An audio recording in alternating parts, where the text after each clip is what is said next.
Hello guys! Welcome back to our channel. For today's mini vlog ay ito nga po't napakarami ko ng nahiwang gulay. May patatas, carrots, sibuyas at kamoting baging. Napakuluan ko na nga rin po pala aring biniling giniling. O edi yan, pagkabalot ko, abay pinirito ko na kaagad. Wala nga po palang nabiling togi si Rexan pero okay lang naman. May natira rin po pala ako dyan 3 pabalat kaya ang inilagay ko sa loob, ay di saging at toro ng kilalalabas na. Napakarami nga po palang lumpia din ang nagawa ko kaya ayan ay naging ulam namin tanghalian hanggang hapunan. At dahil nagpabili nga po pala ako kay Rexan dyan ng bangus, di ang ginawa ko ay sinigang ko sa kamyas. Aruya, napakasarap ni Ray. Tapos nga po yung nag-request si Ating na ang gusto niya nga daw pong ulam ay tinomis. Naku pa, paano ko kako yung gagawin? Hindi naman ako marunong magluto noon. Buti na lamang at to the rescue ring si asawa. Di siya naman ang magluto at siya naman pala ang marunong ay. Nung sabi nga po niya na siya ang magluluto,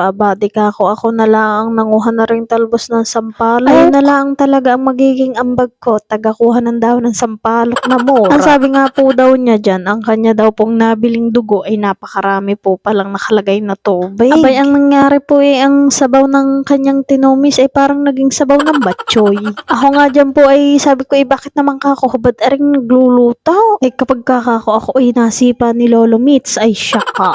Di ang nangyari po ngayon ang aming ulam ay pang 1 linggo. Luto ko, luto niya, di equals 1 linggong ulam, init-init na lang. Hindi ko na nga rin po yan nabidyohan ng matino at gawa nga po ng ako ay nagpapaligo niyaan kay Ating. Ay alam niyo naman, all around itong si Inday.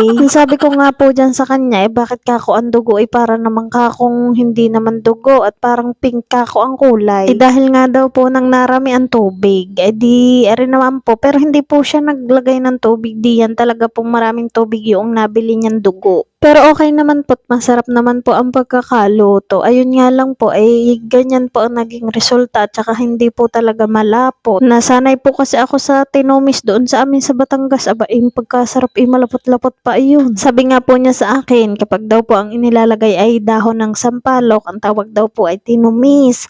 Pag naman daw po ang inilalagay ay suka, ang tawag daw po doon ay dinuguan. Ewan ko, sabi lang naman sa akin Tapos nga po ako lumabas din at sabi ko, parang masarap ring mangga lalo na kung ngayon mo pipitasin, diba?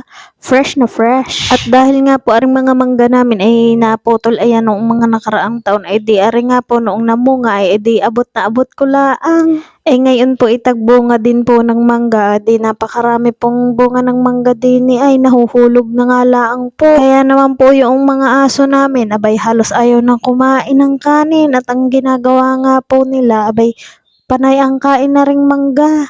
Baka ako kainam at nakatipid. Tapos nga po pagkaraan ako'y pumunta rin sa may likod. Kako'y pagkabilis dumami ng damo palibhasa po kasi ulan ng ulan Ay nakakatuwa pong pumitas din ng mangga at paano po yung pagkakalaki kako tapos nga po may gumalaw diyan. Nakaway akala ko kung yung pala bubuli. At dahil nga po ako'y takot dyan sa paggalaw-galaw, ang nasabi ko bulili. Bubuli nga pala. Sa amin naman po sa Batangas, ang tawag po sa bubuli bangkalang. Tapos po sa amin sa Batangas may pamahi na kapag nakakita ka ng bangkalang, dudura daw po kaagad. Hindi ko naman po alam kung bakit at kung totoo po ba yun. O paano po ba yan? Hanggang dito na lang po yung ating video. Maraming salamat po sa panonood. Subscribe and follow our page and YouTube channel. Paalam!